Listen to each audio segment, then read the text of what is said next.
Hello and welcome to Next Level Play Podcast. Yeah, your source for all things gaming, anime, pop culture, eSports, Web3. You name it. My name is Marcus. I'm Sydney. And we have an exciting show for you today. What do we do here at Next Level Play? What do we do here? We make super bold predictions about the future of gaming. Mm-hmm. We make some very hot, spicy takes about the past and present of gaming. We have amazing guests on. We'll be having a guest on today. Stick around for them. Robert Whitehorn III. Oh. Anime expert, if I may say. Robert Whitehorn. Robert Whitehorn III. I don't know if he'll like that. Anyway, because the future of esports and gaming is right here. Right now. Next Level Play.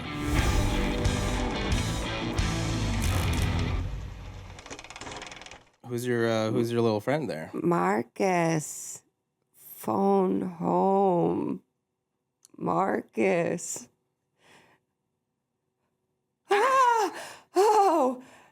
We wanted to open the show with something very special. Iconic. If you know, you know. Well, special's a strong word. I would say special. Special can mean so many different things. Don't get yourself in trouble there, Sydney. I don't even want to touch it. I need to touch it. I'm going to move it. Okay.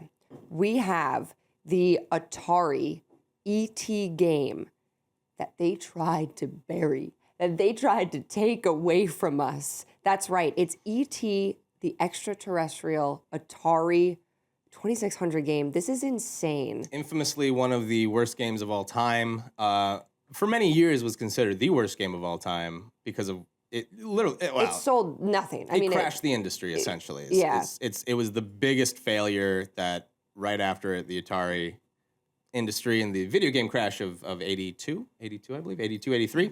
But left a gap in the market that Nintendo jumped in. But anyway, E.T., huge part of gaming for so many reasons. Yeah, and I mean, obviously such a cultural touchstone in the 90s, or in the 80s. 80s, yeah. That's when they came out. 82, the Christmas season of 82, because the movie came out in 82. Look at you, Christmas movie, right. E.T.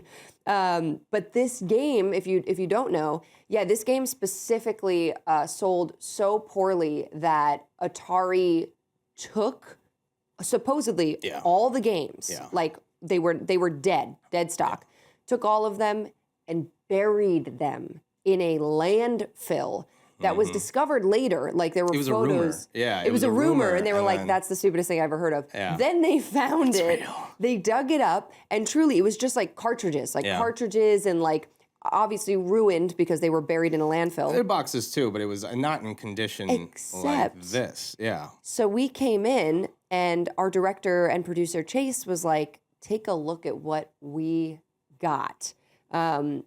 I didn't know this existed. I mean, I truly thought that they were all gone. Well, and the reason why there were so many copies is because E.T. when it came out was the highest grossing movie of all time. It was Jaws and then Star Wars and then E.T. E.T. until I believe Titanic actually. So it had the record for a while. Jurassic Park when I slipped in there, I could be wrong. No. Regardless, E.T. was huge. Huge. So they were like, every kid is gonna want a little E.T. Atari. And they actually did sell a lot.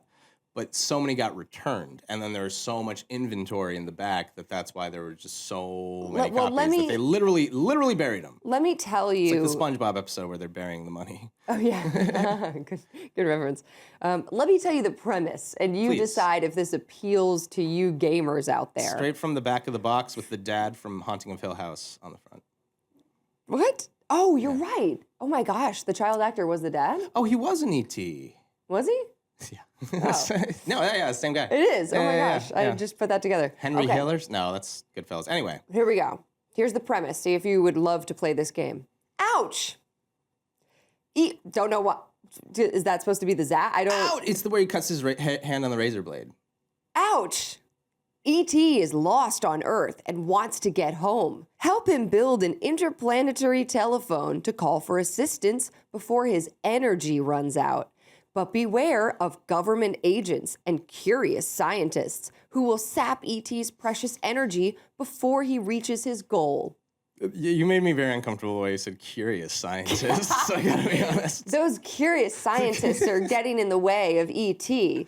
I mean, other than the actual constructing of a phone, It's pretty phone, consistent with the plot. The phone threw me. I was like, what? The phone? But I guess like you're collecting parts, you know, you're getting the pieces. Yeah. The preview screen of what the game, and again, this is Atari. We have to remember this is You have to use your imagination. Single Joy-Con Atari. Joy-Con, what has this generation done to us? Sorry. Single Joy-Con and button. It's a very simple premise, as were games at that time. But I think, you know, after the film came out, people just expected so much more. They wanted more depth. They wanted the score of the film. They wanted the character. Oh, they have it.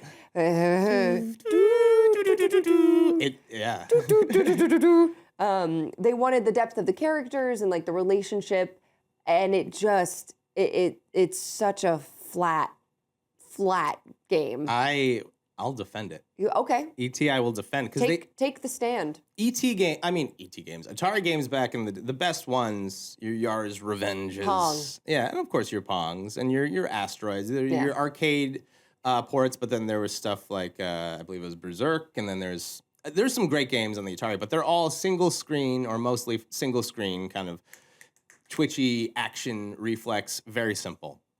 E.T. tried to do what you're saying. They tried to have characters. You got, you know, your characters from the movie with the guys in the trench coats. And your curious scientists. And your curious scientists. And of course, E.T. Yeah. They do have the music. They actually have the title screen has a pretty good Atari rendition of E.T. Yeah. He looks terrible in the game. But I mean, I remember actually that opening screen. It's the pretty good. pixelated E.T. Exactly. And it's what, 8-bit sound? Not even. Not even 4-bit? A 2-bit? Okay. Atari's Yeah, simple, very so like boop. Yeah. Boop, boop, boop, boop. It really is, yeah. And I mean, it's as chiptune as can be, but there's a charm to it. The problem was the game was overly ambitious, honestly, because, and the gameplay loop could have been improved for sure. But they tried to have generous you're calling it even a loop that people would think they would go back and play it again. They tried to make a narrative where you're, you know, building this phone to go home and follow the movie. And, you know, they say you're low on energy. I'm pretty sure they just can't say Reese's Pieces because you get little dots of like energy around the map, and it's got to be Reese's Pieces. That's Reese's Pieces. There's some charm to be had, but gamers weren't used to that. I think that was a huge problem, and it's not a good first impression of a game for sure. You have no idea what the hell to do. Yeah, and it's sloppy, and it's not good game design. I don't want to defend it too much. Worst game of all time? Absolutely not.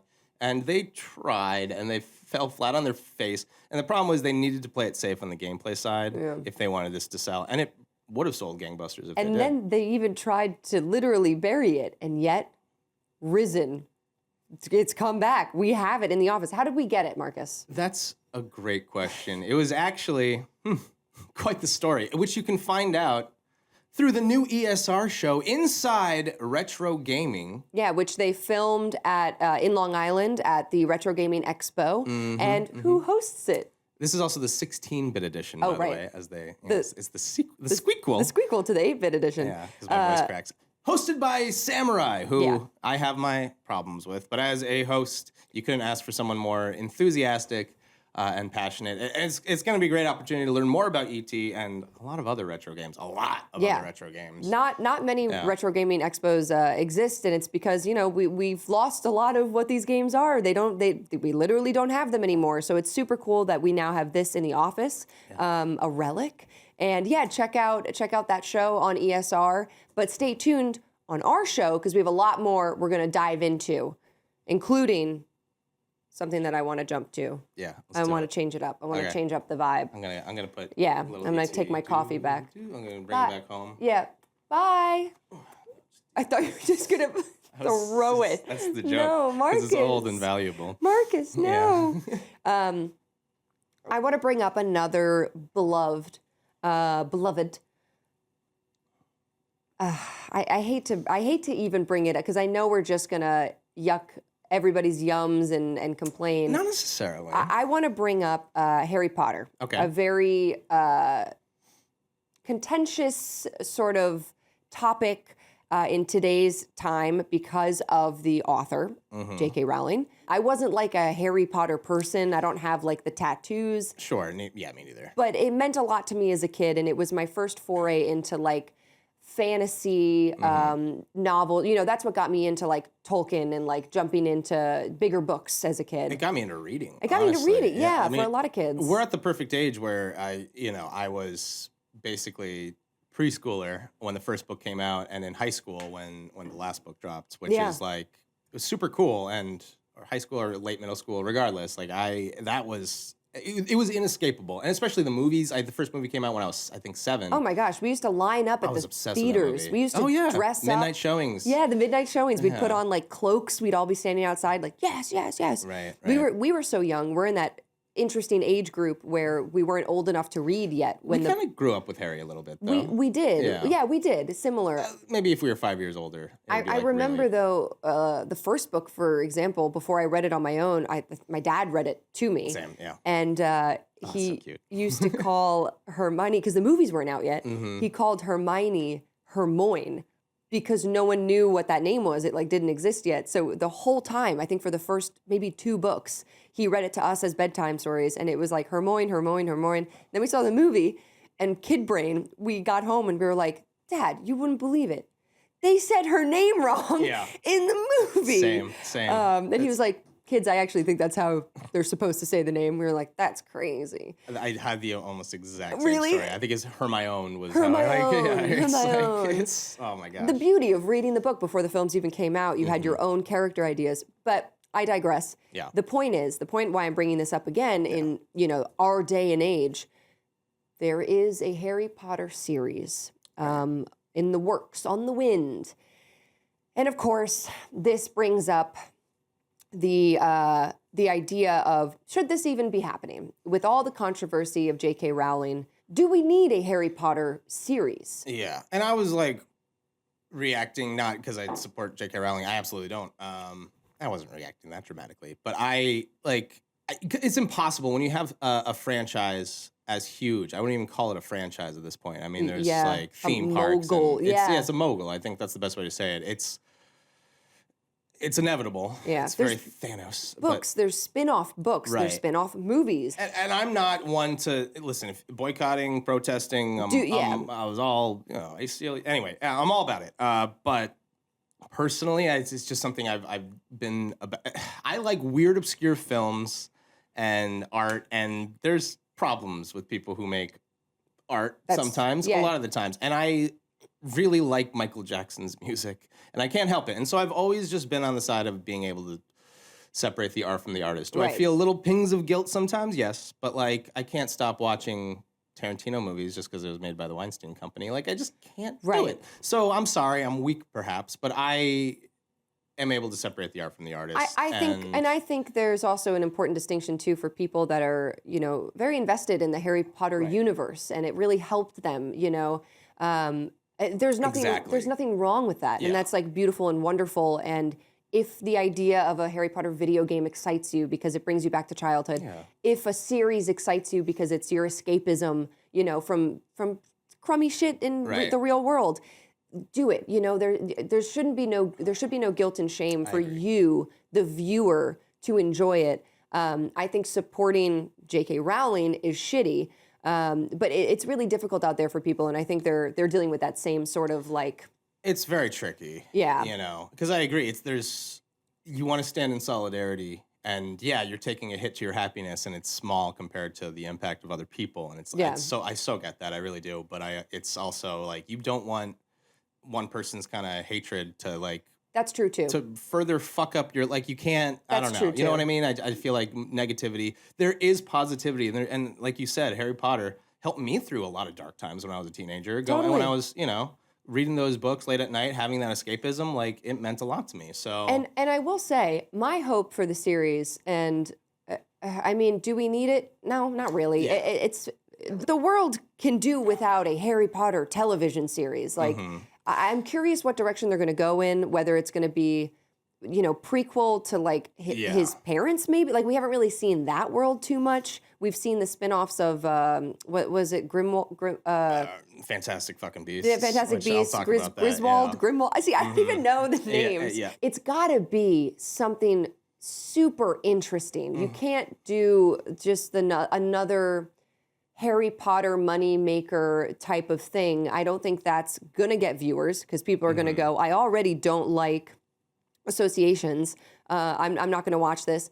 And my other hope is that, similar to the game, which is I read about when Hogwarts Legacy came out, J.K. Rowling really didn't have that much to do with it. And they really tried to be like, no, we have your premise, sign off on, yes, we're using the name Hogwarts or whatever, but like the plot, you're not involved with that. So I'm curious too with this show, if they're going to try to take the reins and move it in a progressive direction where they're trying to mend things that have been said and done.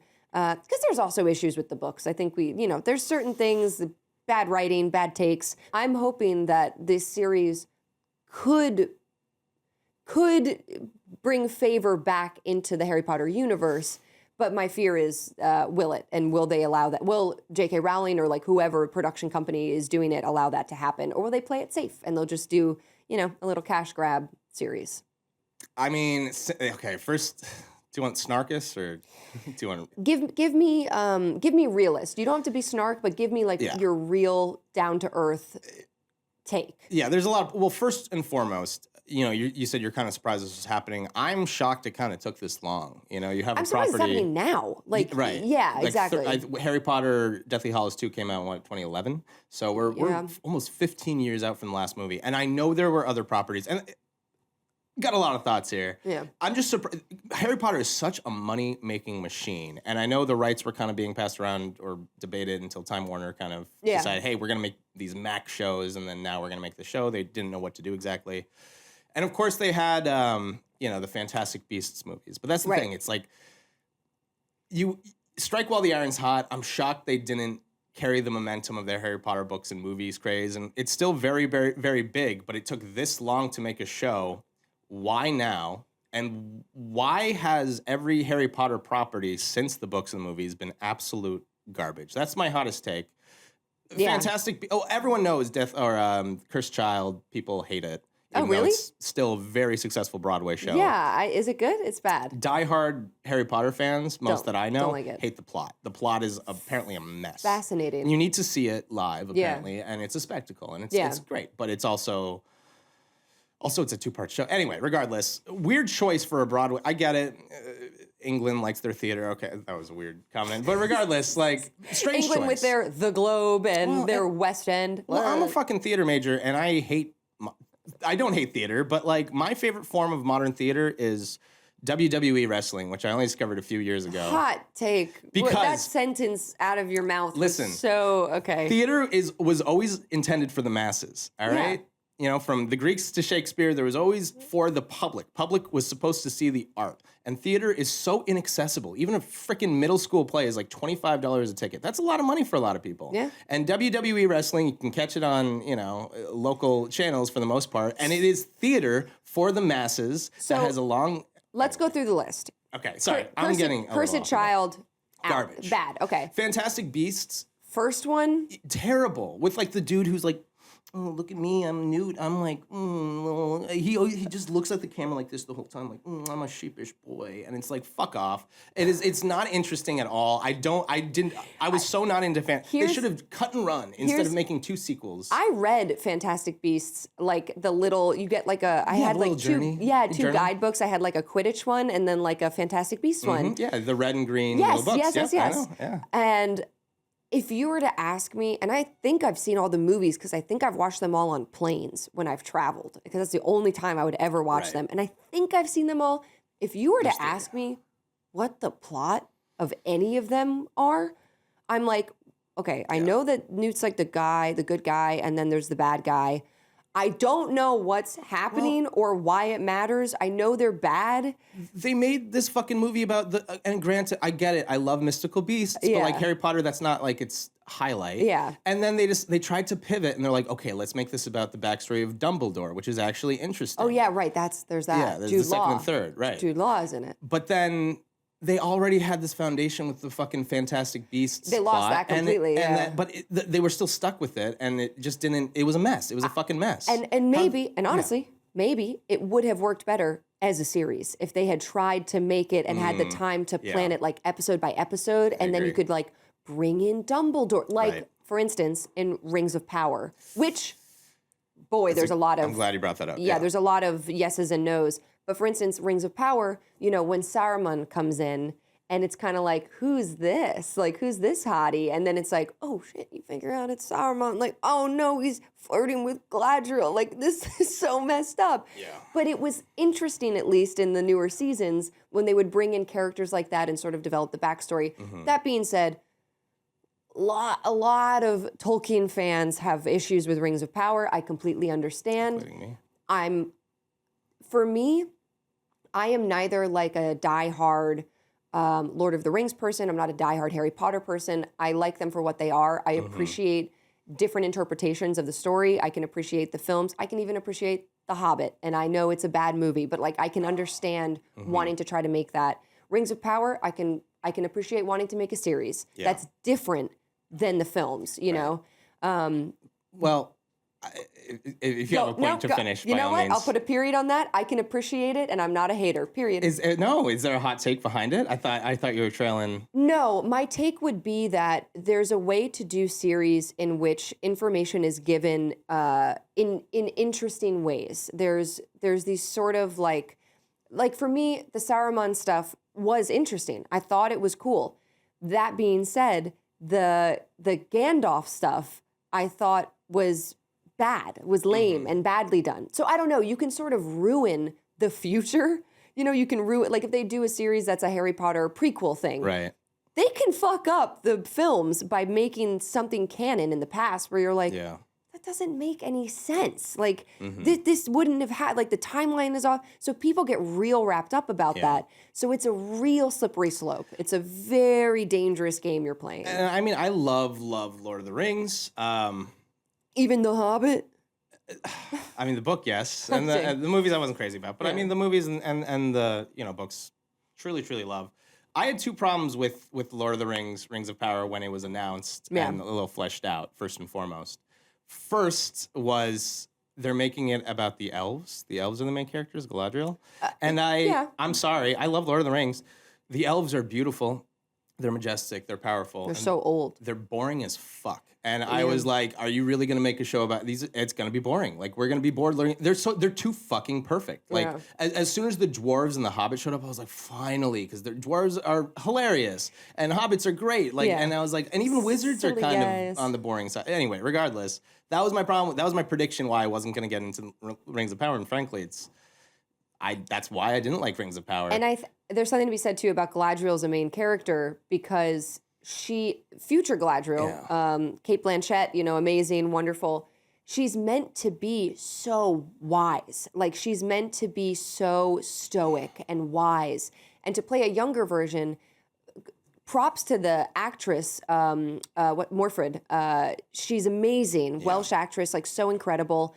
It is so difficult to play a character that is already so old and wise, but like you're like a teenager. People had so many comments about that too. Like, Galadriel's not supposed to be whiny. She's not supposed to not know, blah, blah, blah, blah. And I'm like, so you wanted a boring elf. Right. So you wanted an elf who's like, I do what I must. Right. This is the scene. It's like, that's so boring. It is. And I mean, they got away from it a little bit. Yeah, but they got away from it a little bit. But then that messes with the lore, as you're saying. Yeah. Anyway, getting back to the Harry Potter. When I first heard Lord of the Rings announced, I was like, it's a great idea. You have this amazing fantasy epic, the GOAT, the Lord of the Rings trilogy. Yes, you have the movie adaptation with Peter Jackson. You have the 70s, rotoscoped version, but a mini series of adapting the book with a different director lens and flesh it out even longer, that would be really cool. I'd like that. That being said, I want more originality in Hollywood, but I mean, this is a classic. Like, this is fucking Lord of the Rings. Like, it deserves it. I'd be cool with that. So with Harry Potter, I almost I always talk about how I want more originality. I almost want them to play it safe and make the books into a season per book and make the books with new actors. You just want like another Harry Potter? Kind of. And I'm just so jaded with all my Harry Potters, and God forbid, I hope it doesn't happen to my beloved Alien franchise. When they're making all of these extra properties when they're bought up by Disney, et cetera, et cetera. I know Harry Potter's Warner, but I'm just sick of like Star Wars. You can't top the original trilogy. You just can't. You know, Episode 7 people liked when it came out. Now everyone hates it. But that's my fear too. Like you make a remake and you cast new I'm not actors. saying a remake. It's a TV show though. It's not just a movie. But it's the same plot. You want the same plot. I don't trust them to branch out. I don't trust anyone making these giant fucking properties because they play it safe and then. Here's my prediction. You know what I want? Or not even a prediction. This is what I want. I want a series where first it focuses, for the first few episodes, it's about like Tom Riddle, that it goes back in the past and it's sort of like they're going to do dark and gritty. They're going to do the CW dark and gritty remake no matter what. But Tom Riddle, Voldemort, past stuff. Then suddenly, next few episodes, complete change. We're talking Birdie Bots. We're going into Birdie Bots and we're figuring out what the heck is going on at that candy company. Who started it? Who's Birdie? Who's Bot? Are they two people? Are they brothers? Are they sisters? Are they lovers? We're learning about Birdie Bots and all of those candies and how that came to existence in the world of magic. Then, complete plot twist again, we go back and it's about Harry Potter's parents. It's about them and it's like the past. And it's so like connected to the world, but far enough away where it's almost like an omnibus, like slice of life. Like it's just these different characters. And then, you can wrap it up with something maybe from the real Harry Potter universe. You've convinced me, and I completely changed my mind. That's the right idea, but I want to go even further. Yeah, what do you want to know? Full-on Wizarding World anthology. Every episode can take place anytime, any place, anywhere. It can be Birdie Bot, or it can be a character you've never heard of, or it can be Dumbledore's past. And every episode, who fucking knows? And yeah, you might have like a two-parter, or you might come back to a certain plot later. That's what they should fucking do. Child Hagrid. Yes. And I want to make one more quick point as you talked about how they're going to try to make up the press with J.K. Rowling with casting. They absolutely will do that. Yeah. But I'm sorry. To me, it's like with Star Wars where, you don't have any LGBT representation. Oh, okay, we're going to make the show with, and I forget the name of it already because I'm a terrible ally in I'm not a Star Wars fan. No, not Andor. The one that just came out very recently. It was very... Ashoka? No, the one after that. Oh, God. I don't know. There's so fucking many. Andor's great, but yeah. Andor's great. But again, it's like, you don't have Asian representation. We're going to really give you a bunch of Asian representation. It's cynical. It's Hollywood. It's insulting a little bit. It's incredibly insulting. To the actors and the characters, I would say, too, when it is so clearly a push from whatever higher-ups that They're doing it they're not doing it out of genuine craving for representation. And yes, you need to make an active change, but it's so ham-fisted that it becomes pandering, and people don't want to be pandered to. They want what's funny genuine is characters and genuine representation. I am curious about plots and casting just because it is J.K. Rowling. How many fingers does she have in the pie? How much... She could be like, nope. Yeah, absolutely. She could, yeah. She could, I wouldn't be surprised if we find out later, things are leaked that, we had this great idea, we had these plots, we had this was going to happen, and then she came in and was like, no, and just changed everything and made it shitty again. So, I don't know. I don't want her to win. I don't want her to have this successful moneymaker for herself. I'd like to see a good series. I'd like to see some wonderful actors, some new actors and new faces, obviously, as an actor myself. Yeah. But, Cass Sidney. Yeah, hello? Mr. Potter? Thanks. Guys, I got it. I have one more question for you about this, actually, because I'm genuinely curious. And then we have to move on. Yes. I don't know how I feel. We're covering a lot of topics, but I don't know how I feel about this. Yeah. Do you think it would be better if J.K. Rowling pulled a George Lucas and sold completely, relinquished the rights of the franchise for a fat check to a Disney or to a giant company where, where dreams go to die. A smaller company like A24 where they could get, creative, but I don't think they have the pockets to pay her off. Harry Potter franchise sold to A24 like Blumhouse.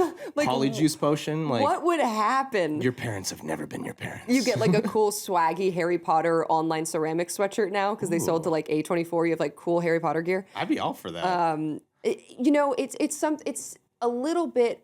When you get so high up with the huge companies like a Disney versus a J.K. Rowling, I feel like it's 6 in one, half a dozen in the other. That's a good way to say it. it's easy to hate a person. It's much harder to hate a full company and stand by it because they produce so many shows and have so much control over the industry. It's easy to boycott a person and a single franchise. It's harder if she sells to Disney, let's say, to be like, well, okay, well, I still don't like them, but now Disney owns them and I watch Andor, so like, am I gonna, I don't know. So I personally, if she just took that fat check like George Lucas, I think it would be better because I think at least her shitty ideas and ideals that leach through will be gone. And somebody else's shitty ideas and ideals will leach through.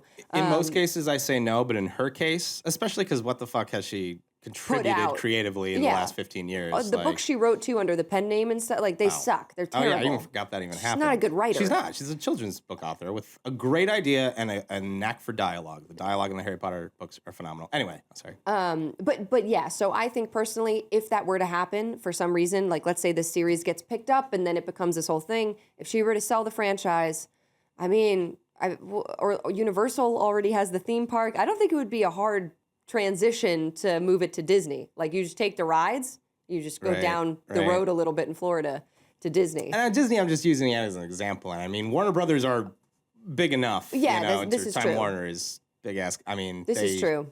I'm sure they've been trying to buy him completely off of. I really don't know the rights situation with J.K. Rowling, to be fair. But I don't know how the law works. I know she's holding on. I'm just a baby. Yeah, I could pay you in blocks. I know she's holding on to something by a thread at least. I need to move on because we have so much more we need to talk about today before our guest comes. Yeah. But yeah, great points, and we'd love to hear too what people think out there. It's a toughie. This is unique because I think we got really into the conversation because Harry Potter is something I think just naturally we both I've read the books multiple times. Yeah, I've seen the movies countless times. We should revisit. Tenuous. We should revisit. When more information comes out, we should revisit. I want to move on to another possible controversy just to wrap up real quick before our guest comes on. Yeah, we got some time. We got like 10 minutes. We got 10 minutes. We got all the time in the world. 9.5. Classic, Mr. Beast. So classic. So classic. Vintage. Need to talk about something else going on. There's always something with Mr. Beast. It's always a controversy of his, competition shows. Is it morally and ethically wrong? Does he go about it in the right way? Whatever. Mr. Beast made these meal kits alongside, like Logan Paul has made them. Who else made them? KSI, right? Oh, KSI, Mr. Beast, Logan Paul. So they're like Lunchables. They're literally called Lunchly. They look just like Lunchables. They come in like the plastic thing. You take the top off. They have all the separated little items in it. Totally marketed to kids. Sure, of course. Obviously using their YouTube and online presence to push their products to children. Of course, there are problems with the packaged meals. Parents are finding mold inside the packaged meals. And this brings up, again, this idea that, like, should these online content creators and celebrities be able to just start literally, like, whatever franchise or company or idea that they have the money and the resources to just, like, get it off the ground. But this happens so often. Mr. Beast had, like, a drink out, too, like an energy drink. And it's just, like, Are we passing all of the safety protocols and things? Are we? Obviously, no. No. And I think this is a little overblown, frankly. Overblown. That's my prediction, is that this is really blown out of proportion. Because, again, Mr. Beast's products and Logan Paul's Prime, like, that's sold in Walmart and, like, all these places. Prime, yeah. Like, these are, and I don't know, I'm talking out of my butt again, but there's no way they're not FDA approved. No, they are. Exactly. Yeah, so yeah. I think this is a case of, yes, they're marketing towards children because that's their base. Because no company's ever fucking did that before. Like Winston cigarettes with Flintstones ads. You know what I mean? It's like they're not Juul trying to, like, make kids smoke. All right, these are Lunchables. Okay, so what's happening is, yes, there's a cynicism and a fear, and there's Mr. Beast. Parents all over America hate him because their kids listen to Mr. Beast more than they listen to them, and there's blah, blah, blah, blah, blah, blah. So they're going to look for any possible little problem with any one of these products. Every product, has one that expires on the shelf and the packaging breaks. Like that happens. There's a safety seal, et cetera, et cetera. So I think this is a case of just looking for any problem. And Mr. Beast products particularly, I've heard are pretty low quality and overpriced, which not thrilled about that. But I don't know. With Mr. Beast, the whole situation, I'd rather you burn a ridiculous amount of money in front of me than behind my back. It's like there's so many more nefarious ways to go through a buck that I personally don't have a lot of problems with Mr. Beast. I think, again, his products could be better. Yeah. But I think this is like a media scare bullshit type of, hey, let's get them because they're young and popular. And I think also they get a lot of headline news. So as soon as somebody posts like, I found mold in this, people jump on it. It's I was waiting for this. Circulated. Yeah. It's like the Tesla truck blowing up. Politics aside, but I know so many people that got excited when that Tesla truck blew up. To prove their point. Yeah. And then it turned out that it was rigged with explosives. Sure. Yeah. I think it definitely there's like a sprinkling of that. It is sort of parents looking for a reason. Also, people online looking for a reason to be mad. Yes. What else is new? Oh. The amount of time somebody's opened food that had something wrong with it and posted a photo and screamed to Kellogg's or whoever. And I've seen way worse. Fair. Yeah. But I do also think that there is something to be said. Be mindful of what you're buying. You're a parent. You're an adult, assumingly, unless your kid's going to the store and getting it. Whatever, it's their money. Spend it on whatever you want, kid. Buy a Lunchable. Yeah. But this is the same exact thing for any online content creator who is selling a product. And I get fed all this stuff on Instagram for skincare, hair care, vitamins. Oh, that's even scarier. Yeah. And it's know where you're buying it from. Do some research. Yeah. Look into the ingredients. Look into the packaging and manufacturing. Look into if it's made in the U.S., all the things. Be smart. If it doesn't smell good, to you, if it smells funky online, don't buy it. If it seems weird, don't buy it. That's my take. Fuck you, Gwyneth Paltrow. Goop. Fuck you. But that's what I'm saying. It's there's so many sort of snake oil salesmen, and not that these guys are doing that. They're just making kind of shitty energy drinks and shitty Lunchables. Which you could argue, I think the Logan Paul, nefarious. The Prime stuff. Because that's energy drinks for kids is not probably the good thing, but... And it's sort of in the same vein of vitamin water being marketed towards kids and teenagers where it was it's healthy and it's good for you. It's actually not. It doesn't have anything good for you at all. Enough. It was not vitamin. They had got so many cases against them for naming it vitamin water. Again, my line personally, and I have a pretty long leash, is the caffeine and taurine drugs, because candy has been marketed to kids forever. It's just a candy bar I don't have a problem with. A Lunchable I don't have a problem with. Coca-Cola used to have Coke in it. Am I right? And that too, but I think this is I would agree. Much. I would agree. And you know what? We were pretty nice today. I think it's a good day. For the most part, I feel like we were pretty positive. We're laughing because we're shocked. Well, the creator of Fantastic Beasts is just oh God. It's I'm ruined. Yeah. But we got to move on. We have a wonderful guest. Get ready to talk to Rob. We're going to talk anime. Mostly anime. I was going to say some other stuff, but I think it's going to be mostly anime. I'm very, very excited. Harry Potter, why not? We could hit Harry Potter, see what Rob thinks. Yeah. But stick around. Go anime film. All right. 3, 2, 1, reveal. Y'all are tripping! Y'all are tripping! I don't want to hear no Naruto coming up here. If y'all finna do some crap like that. Sorry, Preston. That's cool. You took the L. Pro man. Ooh. I do like that. I ain't seen it. He was straight there, man. Yo, that's crazy. Hater number one. I thought you had it. I thought so too. And the way that you talk, I hate the way that you walk, the way that you talk. I hate it all. Castle for gold is crazy. No, not. Oh, perfect. Wait a minute. That's 3? No, haters. And we're back. We're back. And we have a very special guest. I'm super, super pumped. We have Robert Whitehorn III. We're just going to call him Rob, but you may know him as Shonen Showdown. That's right. Rob, welcome. How are you? I'm great. I'm fantastic. Thank you so much for having me, Sydney and Marcus. I'm excited for this conversation, honestly. Heck yeah. Heck And yeah. we wish you could be here in person. We know you're out in Las Vegas, right? Yes, currently. How's the beautiful weather out there? I'm jealous. It's really cold in New York. I know. It's really nice actually. It's I believe it's like 75 right now or something. So yeah. Oh, yeah. so jealous. Yeah, I hate you. got away from the snow It's not for a little bit, just for a little bit. Oh boy. Jealous. I'm mad. Well, not to put you too much on it. This is the worst question. I hate. Are you getting going to asked open this. with the worst question? What are you doing? I'm gonna ask. Okay. Do you mind introducing yourself in your own words and yes. telling us a little about yourself and your background and who you are? I Please- know that's so open ended. Please humble brag Yeah. for as long as you want. We're so lucky to have you on the show. The So less modest, the better. Honestly, works for this we found. Well, yeah, so I'm Rob from Showdown, and I created this channel because not only did I grow up watching anime with my cousins, but I also am a big sports fan. I'm a basketball fan.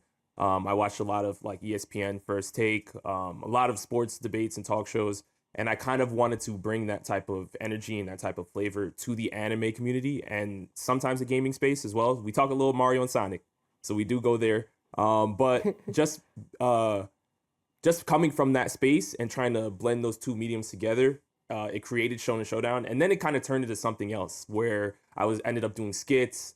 I ended up, going and doing videos at conventions with like holding a tier list board. Like it just transformed into something like amazing. And I love interacting with the community. That's the most fun part of this entire thing for me. Like finding fun ways to discuss, things that we love. So that's where we're at right now.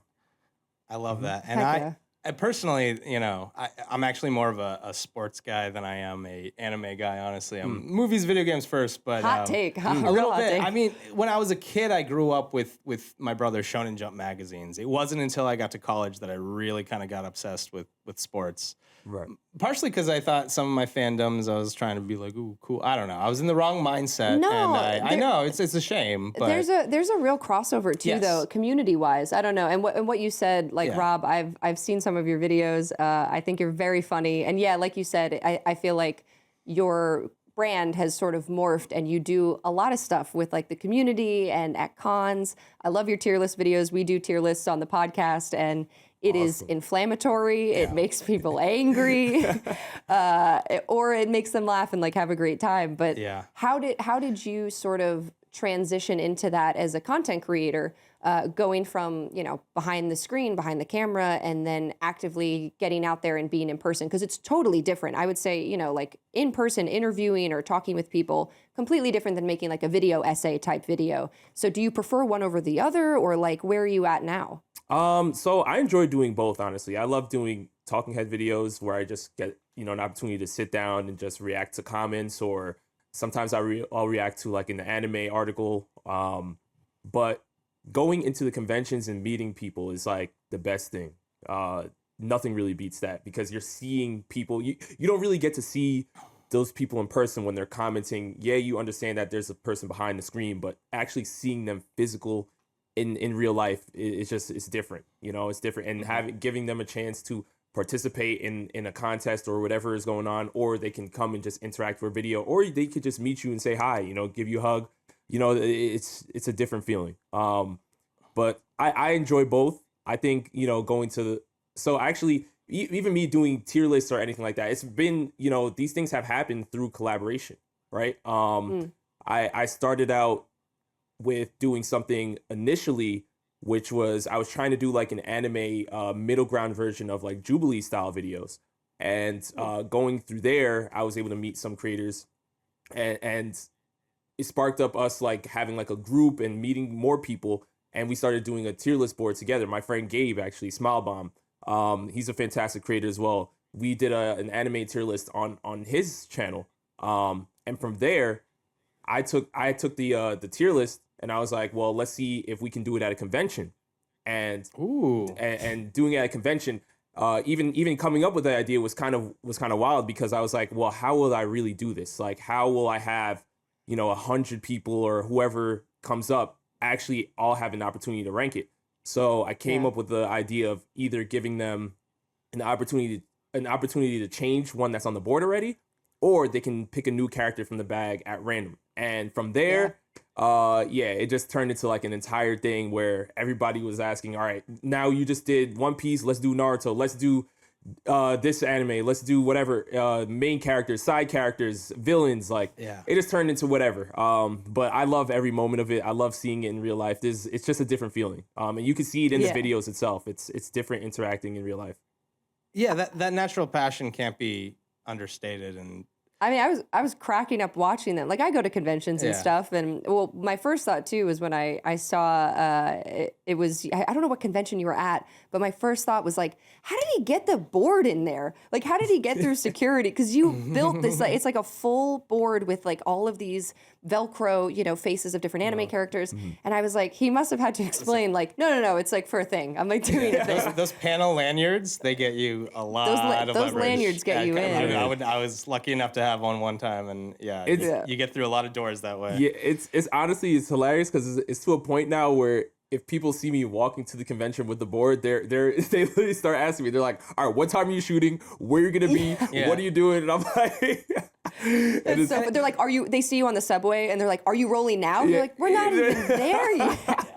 You have 45 seconds to name all of the Black Bulls. And starting in 3, 2, go.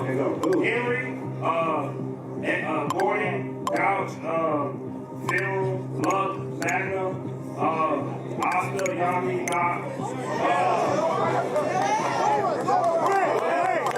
Great. Simply,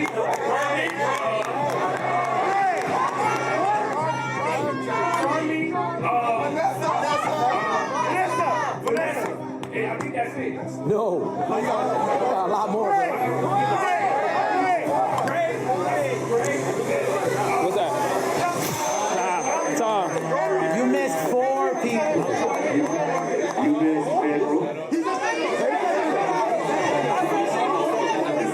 You weren't talking clear, bro. I'm sorry. I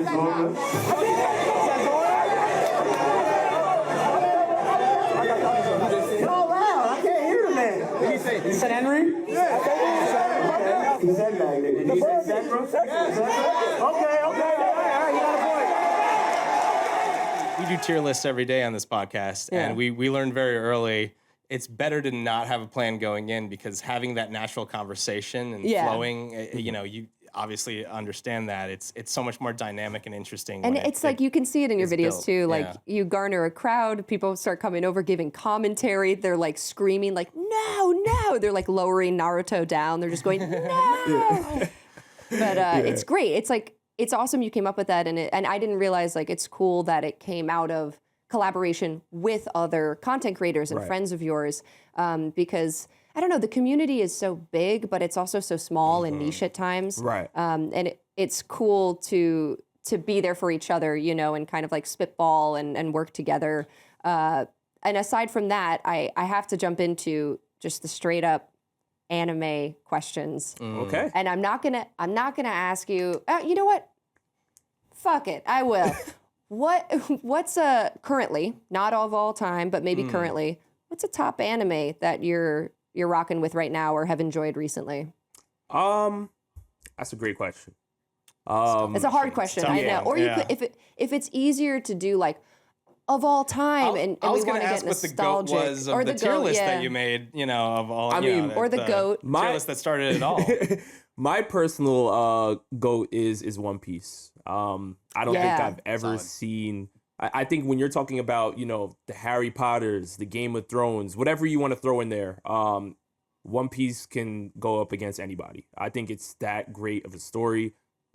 It's constantly, time and time again, I see people that will say like, it's too long and the pacing is long, and I understand it. No, listen, Marcus, I'm with you. I understand it, but as somebody that became a One Piece fan after I was a Naruto fan, right? And I'm talking years ago. I became a One Piece fan and I never looked back. Like, this story just grabs you. After you keep watching, you develop some sort of like, I don't know, the way Oda does it, who's the mangaka, the creator, like you feel attached to these characters on a way that's just different. Like, And I think it's because it's so long, there's so many episodes, you have a lot of time to really understand these characters, see them develop, see which characters interact with each other and how it works. And through that, you get this great story that's honestly deeper than what you think. When you try to explain One Piece to people, it's tough to really encapsulate the entire story in just like one sentence, because if you talk about, it's a story about pirates and finding the ultimate treasure, it's way, way, way deeper than that.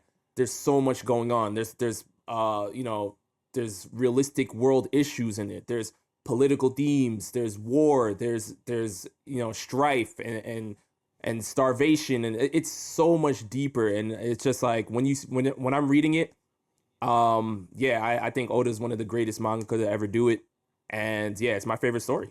And you read the manga as well, I was going to ask. Yeah. So every time it comes out, do you get it digitally then, or do you buy the books? So yeah, you could even see it on there's Shonen Jump Release or Viz Media that way. But yes, yeah. Heck yeah. And your passion is it's just jumping off of the screen, I guess, here. Like your passion for One Piece is it's clearly jumping right off. Yeah. And it's amazing. And I'm a little red in the face because I made a whole joke last tier list we had where I think I put One Piece as a D just because it was too long. Fuck you, I don't have time for this. Yeah, you threw it to was a joke. Threw it to D so fast. I know it's nearly goated, but I'm very embarrassed for that hot take. Listen, but I get it. I get it. You know, it's a long series, but what I always say to people is I always say it's this long for a reason, because there's so much that the story, there's over 1,000 characters in One Piece. Like it's a whole entire world. You really feel like when you're reading One Piece or you're watching the anime, like you're being transported into like a completely different space, because it's like imagine you go to Disney World, right? If you go to Disney World, it's like, how were they able to put it's so different than other amusement parks, right? Because the way they set it up, it's like you feel like you're not even on Earth. Like that's how like One Piece is in like the anime space. It's like the world building is so massively crafted. It's like you feel like you're not even there. So you don't really feel the episodes as you keep watching, you know? Unlike, well, I would argue, people also think it's the GOAT, and I'm a fan, and it was one of the first animes that I was like, okay, I get it. Naruto, for example. I've watched every episode, all the fillers, and I told myself to do it. I was like, just do it to fully like get it. And unlike Naruto, I feel like One Piece, nobody talks about fillers. Nobody's like, you skip this episode, like, this is like not that important. Naruto is meant to be what it is, and it exists in time as like a wonderful anime that people can love or hate. And then I'm not even talking about Boruto or anything else, like just Naruto, Shonen original. But I think as opposed to One Piece, it's child's play. It's just, it doesn't have the character development, like you said, the world issues, the political issues. It's a softer version about a coming of age story, which a lot of animes are about. Do you have any opinions about Naruto? You said you watched it first. Did you watch all the episodes? Yeah. So funny enough, I love Naruto. And it's kind of like a funny thing in the anime space where, a lot of the big three anime fans, not really Bleach, because, the Bleach is the big three anime are Bleach, One Piece, and Naruto. So everybody has like their core fandoms, but it's always the One Piece community and the Naruto community. They're always going at each other. So it's it's a funny thing, because I truly love both series, even though, One Piece is my GOAT. It doesn't mean I hate Naruto, but I appreciate what Naruto has done for just anime in general. Like, again, what Kishimoto brought up was another amazing series. People like Naruto and Sasuke are beloved just like Goku and Vegeta. They're up there with Dragon Ball Z. I believe that. So 1,000%. Yeah, it's an amazing series. And I'm glad you said that too, because for me, it's we got One Piece, Naruto. For myself, I had an older brother in the mid to late 90s. Dragon Ball Z is my that's your top three. That's my number one, because that's how I entered the anime scene. It's the one that I was obsessed with, that I've seen every episode multiple times. But I can't argue that nostalgia plays a huge part in that. Of course, for anybody, of course. So I'm curious, when did you first kind of get into One Piece? Was it a part of your childhood that you kind of grew up with, or was it something that you kind of discovered later on? And do you think that nostalgia impacts your goated opinion of One Piece, which I think is a very valid opinion, regardless? So I actually got into One Piece seriously, like around my, I want to say freshman or sophomore year of high school. I want to say that I was watching One Piece earlier before that when I was younger, way younger, but I wasn't really locked in because they had the One Piece 4Kids dub, and the 4Kids English dub was not the greatest. They cut out a lot of the, the hype of the story because they have to tailor it to a younger audience. So when I was watching it, I was listening to the voice acting. Like Sanji to me sounded like a little goofier. Like it just didn't really hit as hard as Naruto did. But once I actually, started watching it seriously in high school, and I was into, watching the English sub, and I also watched the Funimation dub a little bit too, I understood that this show is actually way deeper. It's way grittier. There's a lot more to it. And I fell in love with it, early on in the series. It was probably like the first 50 episodes, like I was locked in. And from there, I just started binging it every single day, You brought up an interesting thing too, Rob, which I think is a discussion in the anime community. And I say just watch whatever you want to watch in whatever way, but the subbed v dubbed. Do you have an opinion at all? I'm bigger on English sub than I am on dub, but I think there are some great English dubs out there. For sure. Yu Yu Hakusho is my favorite English dub, hands down. But yeah, there are a lot of shows that do it really, really well. Dragon Ball. Also, like, it's totally show dependent, is what I was going to say. Yes. Continue. Yeah, absolutely. Yu Yu Hakusho, though, I love anytime someone shouts at, because it was like that and Dragon Ball Z were what my older brother watched and what I watched when I was 5, and Yu Yu Hakusho, despite the live action adaptation, doesn't get the love it deserves. So I appreciate that very much. Yeah, absolutely. And just because I brought it up earlier, the whole reason I was talking about my own sports fandom, I was just curious. First of all, I'm curious your particular basketball teams. I'm a Wisconsin Badgers and Milwaukee Bucks fan, but I'm curious. I talked about my journey with anime, and then I didn't get into sports until college. For you, was there one that came before the other, or were these both kind of interests that coincided and you branched off in different directions, or was it like I said, one before the other type of situation? I know I'm asking you 8 questions at once. I'm just excited to talk to you. What can I say? Yeah. To answer that first one, I got to go with the New York Knicks. You got to go with the hometown team. Yeah. I'm from New York, so yeah. I'm sorry for all the pain and suffering. Oh, okay. All right. Listen, my family's New York. My family's New York. We get it. Let's not fight, okay? It's not a fight. It's he knows. What's funny about that though is my favorite basketball player of all time was Derrick Rose. So early on, like I was a huge Bulls fan. And I was there early. I mean, before his MVP season, I was a Derrick Rose fan. Wow. And just to see like him, explode, and then he got hurt. But then when he came to New York, I lost my mind. And I wish it would have turned into something like crazier than that. But the injuries obviously impacted his career. But it was that sucked. But yeah, to see sorry. Yeah. We live in New York, and his comeback was like, it was awesome. It was so cool to be in New York during that time. Yeah. And now Jalen Brunson is literally doing that. So he's fulfilling that role, and he's going crazy. So I'd love to see that. And I mean, I grew up playing basketball and playing soccer. I'm bigger into basketball now, and I watched anime since I was a kid as well with my cousins. So, and my sister also watched anime. So it was just everybody around me.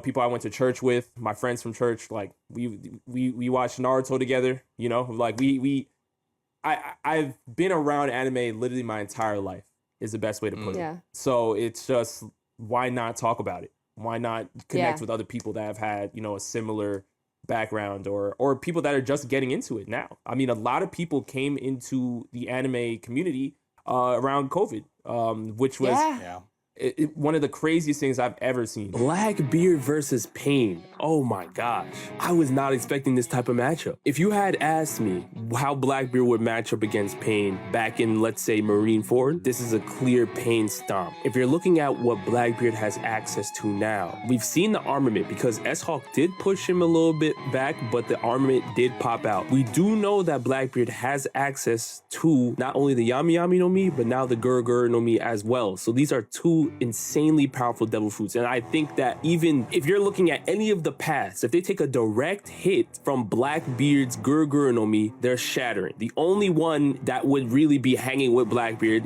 would be the main one, the Deva path. For Blackbeard, he would have to look out for the human path. That's the main thing. If the human path is able to remove his soul or do anything like that, Blackbeard is done. He's out for the count. The animal path and all these other paths really would not be able to box with Blackbeard though, because I do think the Yami Yami no Mi would be devastating. Because even if you're looking at the Deva Pass techniques, the almighty push, the almighty pull, that's literally what Blackbeard can do with the Yami Yami no Mi. He can attract things to him. Not only does he attract things to him, once he grabs a hold of you, your abilities are now removed. If we're doing verse equalization, I think at that point, I think you really have to go with Blackbeard. The Gurgur no Mi is just too powerful. It really, Pain's only shot would have to be the human path. The human path would have to take out Blackbeard almost instantaneously, but Blackbeard has a lot more options to win. Me being part of this fandom for so long, like I never would have expected people to, you know, come into the scene later on, but because the pandemic happened and people were forced to stay home, everybody said, you know what? Let me see what anime is about. Let me see why, you know, these grown people are still talking about cartoons, right? And when they started watching it, it's like the conventions look totally different. It went from seeing like a couple thousand to now it's like you're waiting in line to get in line to get you know to the artist alley. Like it's Dude, insane. It's so true. And you know what I was thinking about too, with like everybody being in quarantine, a lot of people went back and watched some comfort favorites. And we were talking about the recent uptick in like adaptations of anime into live action. You know, they're good for better or for worse. But we were talking about Avatar. And I had said that I rewatched Avatar: The Last Airbender multiple times, but like during COVID as well, because I was like, it's a show I love. Did you really? Yes, I did. Did you rewatch Legend of Korra too, or no? Yes. You did all of it? Yeah. Dang, you're good.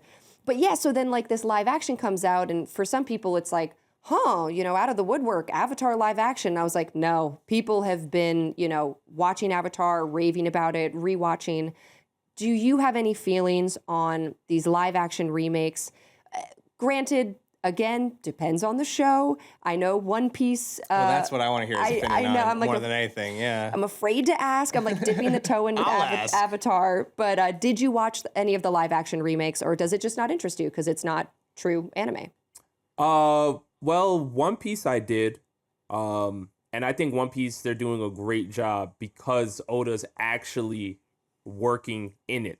Yeah. I think something happened with the creators of Avatar and the studio that was doing the live action. They had a difference in opinion and split ways. And even though I don't think the Avatar live action was terrible or bad, I think it would have been better if the creators were still somehow they were on set during production. This is everything we talked about. We were literally saying all of this. Right. You so it's like you could tell the difference, Yeah. And Yu Yu Hakusho's live action, I thought was okay. I thought it was solid. Solid. Yeah. But my favorite is One Piece, and maybe that's just me being biased. There were a lot of things that I felt like were rushed and left out, but at the same time, it's really, really tough to cover One Piece because it's so fantastical. It's like you gotta there's so many there's devil fruit abilities that are tough to really CGI. There's a lot that's happening. There's so many, like I said, there are so many episodes, there's a lot of ground to cover, and in a live action setting you only have Netflix is 8 episodes or something to really cover like a whole 3 story arcs. So it's tough. So they had to tweak some things, but I thought it was solid for the most part. I love that. And I feel validated by my opinion in that it's because I'm no expert. You're definitely the expert on One Piece. And I felt like the response was as best as they could have hoped for. Yeah. With Last Airbender especially, because that fan base is defensive. Critical. Yeah. So yeah. I feel like yes, both could have been better, but I really don't think there's much more. From what I've heard from people who are true fans of One Piece, the manga, they enjoyed the show, which is all you could ask for. That's really you know? all that. I mean, So- that's high goals for I mean this in the best way possible. A rabid fan base that is particular, and as they should be. It's So you're looking forward to another season then? You'll continue watching? Absolutely. Yeah. Because Will they call it 2-piece? because Sorry. So bad. Lame. Yeah, get out of here. But it's a thing where Oda has put actually some Easter eggs or certain things that he's left off screen from the manga or the anime into the live action. Ooh. So there's like a certain way where like right now in the One Piece fandom, there's two powerful swordsmen, right? There's Shanks and Mihawk. And they're always like, they've competed back in the day, but the community is always trying to find out who's stronger. And Oda played on that a little bit in the live action with how he wrote their first interaction, because he remixed it a little bit. He added a little bit more sauce, and I loved it. I loved it. So you get to see certain things like that in the live action that you don't get to see in the anime or in the manga. So It's also, I mean, like you said, it's really cool when the creator can have fun with an adaptation. If they're agreeing to it and they can kind of be like free to make some changes and creative changes. But like you said, different than Avatar, where I think the creative views were not aligned and it led to sort of a split off from the animated series. right. And I love the animated series, and I was like, on the live action. But I do want to watch One Piece. I just need to read more One Piece before I jump into the show so I can appreciate it. I don't want the show to be my intro to it. Do you think that's a good idea to first go into OG before watching the live action? I would say if you want the full scope of the story, yes. Okay. But I think Netflix is also understanding that because One Piece is getting a remake as we speak right now by Wit Studio. They're doing the One Piece. And I believe One Piece is still available on Netflix right now. Like, I think they have certain story arcs out there. I think so, yeah. Yeah. So they understand that, the One Piece my bad. They understand that the One Piece live action is doing very, very well, and they're trying their best to get new fans to watch the anime and get into the manga. So this is the whole reason for the remake, which is huge. Yeah, because I've never really seen a show be my bad. I've never seen a show be remade while the show is still airing. Like, I've never seen that happen. So Yeah, that's interesting. Yeah. And my next question, this is a little broader. As a One Piece fan, if we are going to decide to go to the original, storytelling, manga or anime, I guess that's kind of a loaded question. But if I were completely new to One Piece, would you want me to start with Chapter 1 or Episode 1? I know those are more kind of one-to-one adaptations. Do you have an opinion on that, or is it kind of case by case? It's a tough question, I know. I'm sorry. Yeah.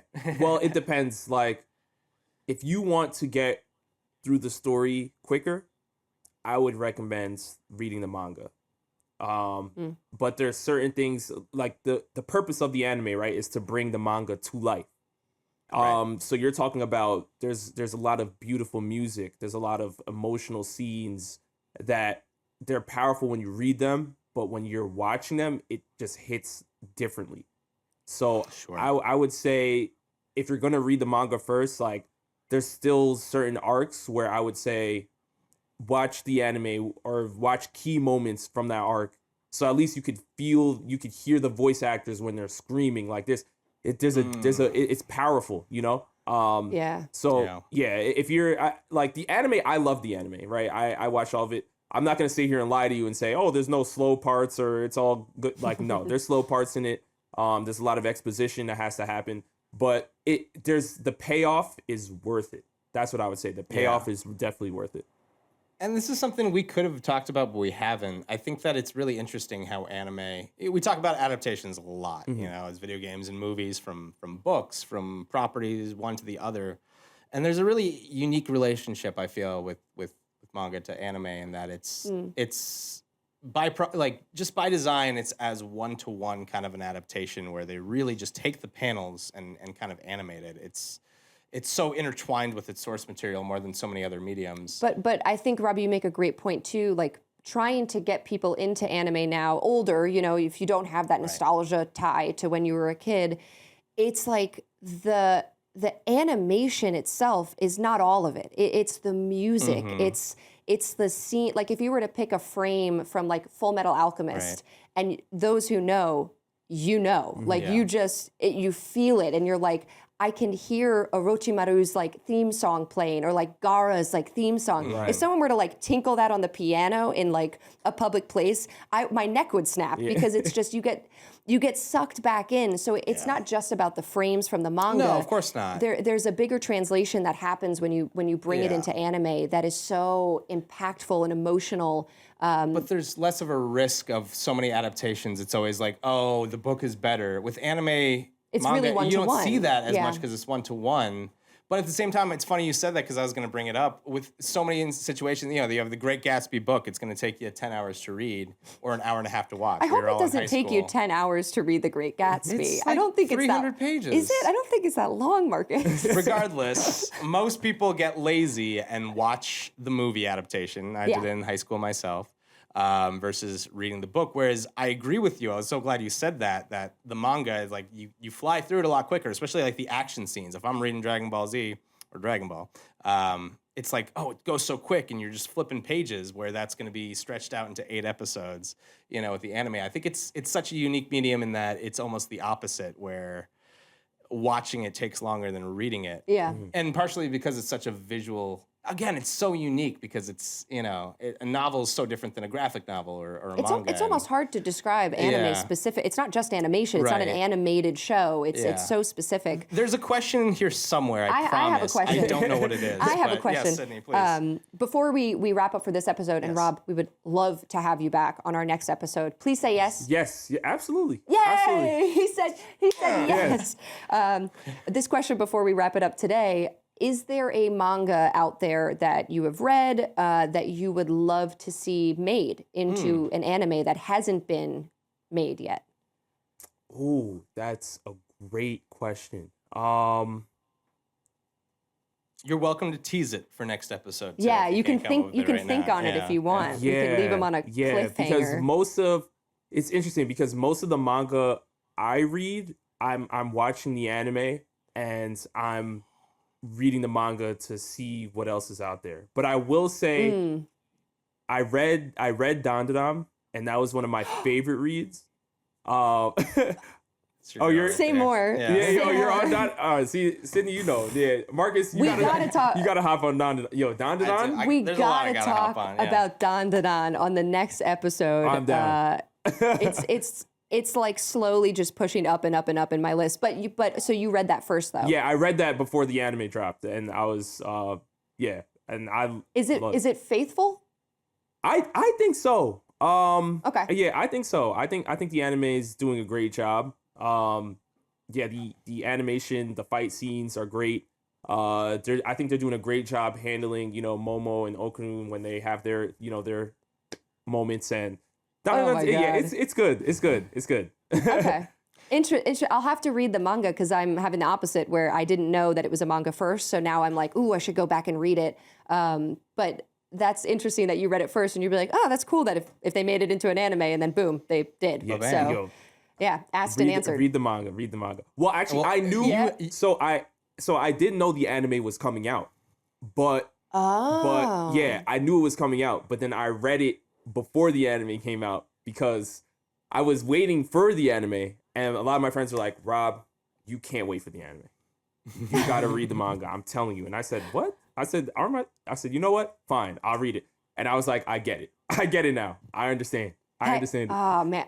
All right, I gotta read it. You're convincing me. You have until our next interview to binge read it. Perfect. So, I'll go pull it up right now on my phone and start. Wrob, thank you so. How can we find you? If please plug all of your plug yourself. stuff. Please do our jobs for us. I'm on YouTube at Showdown, TikTok at the Shonen Showdown, Instagram at Shonen Showdown, and It's all there. Twitch put as a well. graphic there. Show the Showdown. Somewhere. On Twitch too. Heck yeah. Rob, We can't thank you enough. yeah, This this is has been awesome. You're great. delightful. You're Yeah. so fun. Your energy is so good, and we will definitely see you for the next episode. So can't wait. stick around, guys. Yeah. We'll be continuing with our tier list. Adaptations. We're gonna be ranking, Adaptations, right? and Yeah. after that, go check out one of Rob's tier lists. Go to his channel and go check them out. They're great. We're back. Don't cry. Don't cry. Yeah, hey, the old joke. don't wipe those tears. We make that joke every time. We have a nice list you can cry all over and make a tier list. Come on. Let's get into it. We got a really good tier list, I think, today. We're doing adaptations. TV show, some movie adaptations. We're ranking adaptations of books that were adapted into TV shows or films. That primarily Primarily, because some we talked video about games. Harry Potter, we maybe a little too much talked about Harry Potter going, Stop talking about it. to a new TV show. Yeah. So we're gonna do as much books to TV shows, but also sprinkle in a little video games. Some video and games for you gamers. movies as well. So I think I don't know. This is up to you Yeah. because I think you are more knowledgeable with this. But what's I think often considered the GOAT Yeah. of these adaptations, specifically with TV, Game of Thrones. Game of Thrones until the end. You're a Game of Thrones or Well, I like Game of Thrones, yeah. yeah, and a Thronesian. I'm a Thronesian, if you will. Yeah. Didn't read the books, so Okay. I enjoyed the TV show for what it was. Even the end. The ending felt rushed even to an outside perspective. Interesting. And I knew at the time that it wasn't based off of a book. We're waiting on the books. I know that. I didn't love the ending, but I still appreciated it for what it was. By the way, this is why I'm so hesitant to go off of I the source know, this material. is like an This is why immediate... I want like a Harry Potter adaptation from the books. Yeah. At least the books are done. Right. Exactly. But yeah. I would put for cultural significance, for how good the show was, and everybody can unanimously agree that the show was great until the final season. I'm going to put it, A or S. Like, I think because of the botched ending and just because I like to be a contrarian. A. Yeah. That's okay. Yeah. That's okay. You have to look at it as a whole. I'm fine with A. Although this is an adaptation, I feel like we can throw House of the Dragon in there. Do you have an opinion on that? I haven't watched enough. I fell off, which maybe speaks to how enthusiastic I Sure. felt at the beginning. And then I was like, I don't know if I need Yeah. to invest my time in this. I think this could be I'm cool with that, 100%. An A, a I B? think maybe a B. I don't Okay. think it's reached the heights that Game of Thrones has. House of B for bragging. Yeah. House of the bragging. Yeah.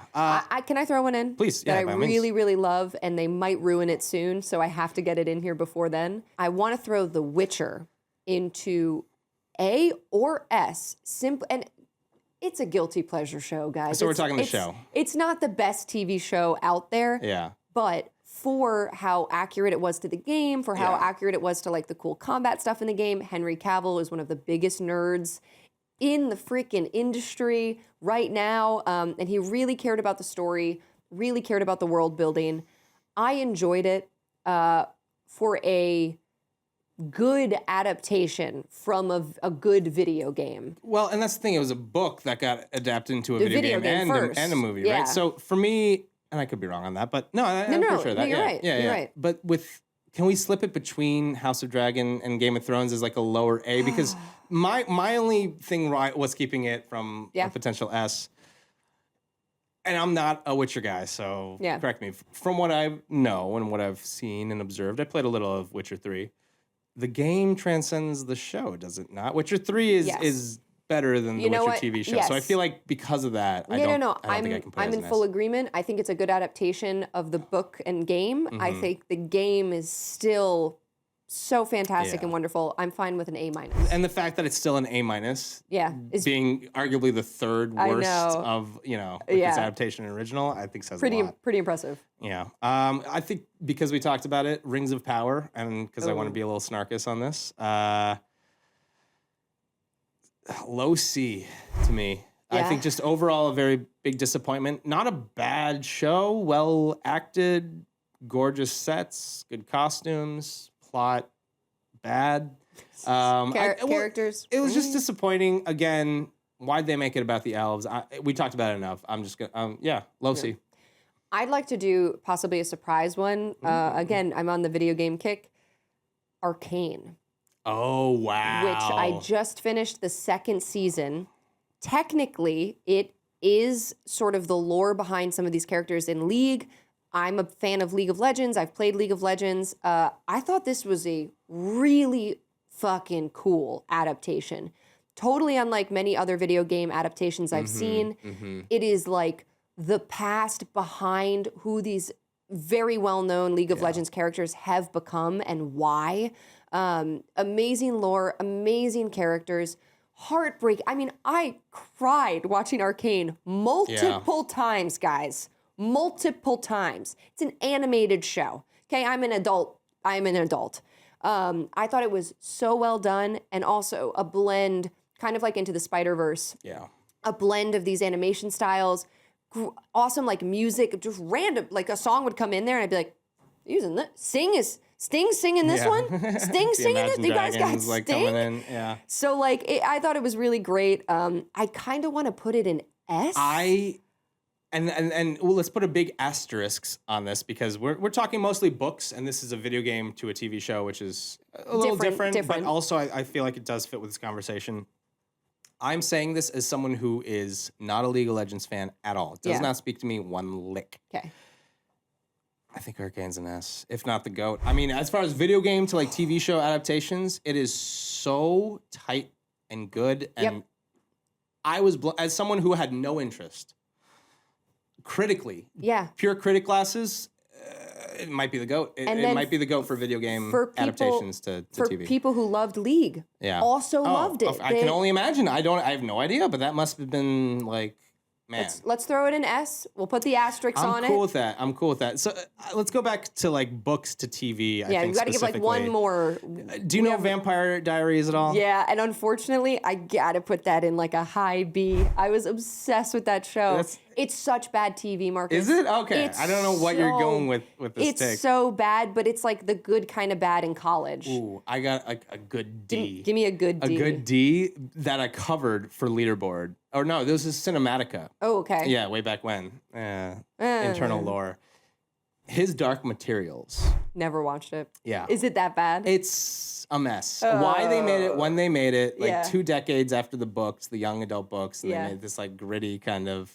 It's just a mess. I dare say like the Golden Compass, Percy Jackson like stuff earlier was like, it was just a mess. I don't think it was like a terrible show, but just what they did with it, it fell flat on its face for a reason. And maybe we should come back to this tier list because there's plenty more that I want to cover that I think we can get a wider range on. But especially if we go to movies more so too. Yeah, maybe we'll do a movie one next time. Let's put a pin in this for now. We got to go to Samurai and hear a hot prediction. Handmaid's Tale? Stop saying That's that. We have to go. Okay, we have to get out of here.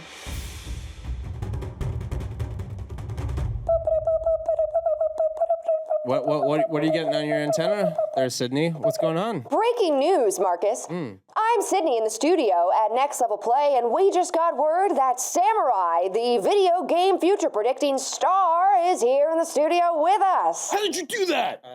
How did you know? I'm predicting that we're going to talk to him today, and I'm turning into a 20s radio star. Samurai? I'm smoking. Extra, read all about it. Sydney, let's get on with it. What's up, Samurai? How What's you up, doing today? dude? I am doing so good, guys. I woke up today. I was feeling great. I was feeling powerful. I saw 900 predictions, but I weeded through them, and I came to you with the best one I had. Weed was definitely involved. Is that what it's like for you every day? Do you wake up and you just like have to like, I don't know, was that Cumberbatch? What's he in where he, The Turing? No, Turing game? Sherlock. God, where he like Sherlock's all the stuff and he just looks around and it's like Abraham Lincoln and he's like, Yes. It's like, It's just like that. It's like a Rolodex. It's like you see these predictions and you're like, not that one, not that one. Exactly. You know exactly what's going on. Because I have it too. I'm also She knows, but you can only smart. predict things happening 2 seconds in the future. Yeah, it's not very useful actually. In fact, people get pretty mad. I'm like, no, you're gonna be hit by that trolley car. Yes. Marcus, what's it like to not have any fun powers? Rough. Yeah, I'm sorry. It's okay. Yeah, I can feel it from here. Yeah. Shame. Anyway, so the best prediction I saw out of the 9,000 I saw this morning, just a dazzling and beautiful prediction that you're all I was going to say that jumped up from 900 to 9,000. Oh, sorry. I didn't want to overwhelm you the first time. 5 seconds. I but didn't want go to on. overwhelm you the first time, Go so on. I can't. I mean, here I am. 9,000? There you go. That's over. Well, and we can't go over 9,000 or else, Yeah, you get Super Saiyan. We'll be sued. Oh. Okay, so the prediction today, and again, I weeded through them just for the very best. I think this prediction is extremely exciting. Hold on to your britches. You're not going to be able to take it. So, the prediction today. You know how in the Metroid games, Samus can sort of transform into a little sphere? Yeah. Roll around. Morph ball. You're rolling around, you're doing puzzles, you're getting into tight spaces, you're going rolling around. In the next game, Samus's suit is going to receive a downgrade. The downgrade is going to make it so that if you ever hit the B button on your controller, Samus will downgrade, and rather than go into the morph ball, will go into the morph cube, which cannot move, which will stay planted, and you will lose the game because there's no way out of the cube. Will it create like a defense against space pirates and other enemies? Like maybe it's like It's vulnerable. It's very vulnerable. It's made of a gelatin-like substance, and really a strong gust of wind will. So you're predicting that the second most common button pressed on the controller will instantly just make you fail? Yes. Why wouldn't you not just like block off that button? Maybe assign it to a different. I would just, what I would do? I'm taking that button out, so you can't press it. You can't depress. I'm just taking that button out. The input is still there though. Finger slips. Okay, but why are they doing that? Yeah, why would that be a good game mechanic at all? Because people are into cubes more than balls right now. Yeah, but it's not good to be the cube. What says you? There's always going to be an audience for balls. I don't agree with you on that. But also an audience for cubes. We all remember the companion cube from Portal, right? Yeah, but right. Intelligent Cube is a really good puzzle game. But you're describing cubes that are helpful. This is not helpful. We all remember Cube, Cube 2, Hypercube, and Cube Cubed from the Cube Cinema franchise. Cube was a good movie. That third one doesn't sound familiar to me. And then you have, somebody like Qbert, who's not a cube. Who's not a cube. But who sort of invokes like jumps on cubes. A cube little... He's round. By the way, I just got that connection that Qbert, he jumps on cubes. I never really even... What? I never realized that. I'm sort of, I hate to say it, I'm sort of like a DeBlob girl. If you guys remember the games, DeBlob. I do. I just don't think I can get on board with a cubular world, you know? No, it's not a cubular world. The world is going to be beautifully fleshed out. It's going to have spaceships and alien planets, but if you hit B, you won't be able to see any of them because you will turn into a cube, and also your game will incinerate. You'll have to buy a new one. The game incinerates? Well, yes. After about 5 minutes, yes. I mean, Marcus, you're the Metroid fan. I don't know if I can really speak on this, but this seems like a bad idea for the future. Yeah, as a game that is kind of fueled by dynamic action gameplay and moving around and, fight. Being a badass. Yeah, the idea of being like a sedentary cube that can't do anything just doesn't scream fun to me, personally. You can do all of the things you love in Metroid and more, just don't hit B. What's the problem? Don't think you can handle it? Don't listen to him. He's not going to turn you into a cube. Don't listen to him. I would never turn... Tails, on the other hand. Yeah, I'm if I see that bastard again, I swear. I'm cool with that. Well, Samurai, I feel like... I don't know, we're really getting a peek into your psyche when you have these predictions. And I told you it was a good one. There's some sort of like niche or Freudian thing to be said about turning these movable circles into immovable squares. But I don't know anything about that because I host this podcast called Next Level Play that's about video games. So thanks so much for coming on. Yeah. Thanks so much for watching, the folks at home. Samurai, do you have anything to say to the fans? Don't press B. Don't be a cube. And most importantly, play games forever. Don't do anything else. I'm cube and I'm a cube. I'm a cube. Yo, listen up. Here's a story about a little man who lives in a cube world. And all day and all night. That's it. That's everything he sees is cube, like him, inside and outside. Cube his house with the cube little window and a cube Corvette.